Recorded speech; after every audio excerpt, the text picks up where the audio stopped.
way para pigilan ang eroplano. Mahal ko, huwag ka nang umiyak. Tutulungan kitang malampasan ito. Tumayo siya sa harap ng eroplano, sumisigaw, "Kapitan, pakiusap, tumigil ka." Hinila siya ng mga gwardya habang nagmamakaawa para sa 1 minuto lang, 1 minuto lang.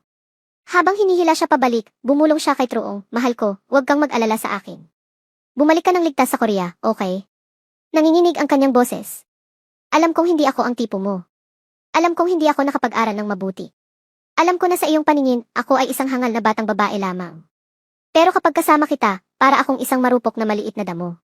Mula nang bumagsak ako sa buhay mo, ikaw na ang tanging lalaking gusto ko sa natitirang araw ko.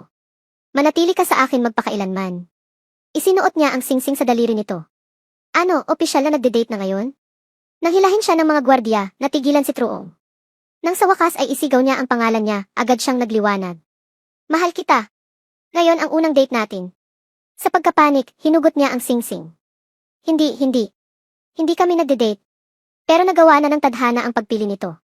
Ilang araw kalaunan, nanalo ang kanyang boss sa posisyon ng pamumuno, ngunit nagtapos na nakaratay sa kama matapos magutom para sa simpatya ng publiko. Nang humingi ng pahayag ang mga reporter, hindi makapagsalita ang lalaki.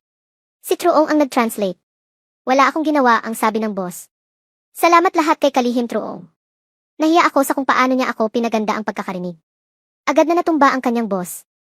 1 buwan pagkaraan, sa wakas ay pinalaya si Nalin, salamat kay Truong, na bumisita sa bawat departamento araw-araw, nagmamakaawa para sa kanya. Bumalik lang siya para makita ang monghe na suot ang kanyang singsing. Galit na galit, sumugod siya pasulong, ngunit sumugod si Truong at binawi ito.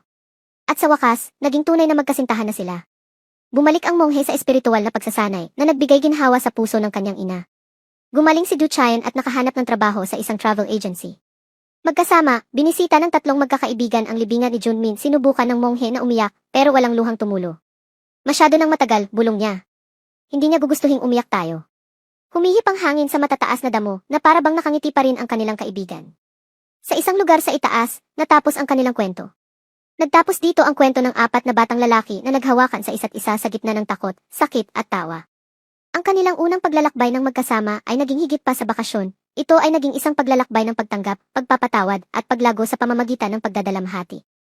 Minsan, 4 na batang lalaki ang tumakas mula sa kanilang nakaraan, ang isa ay nagpakalubog sa trabaho.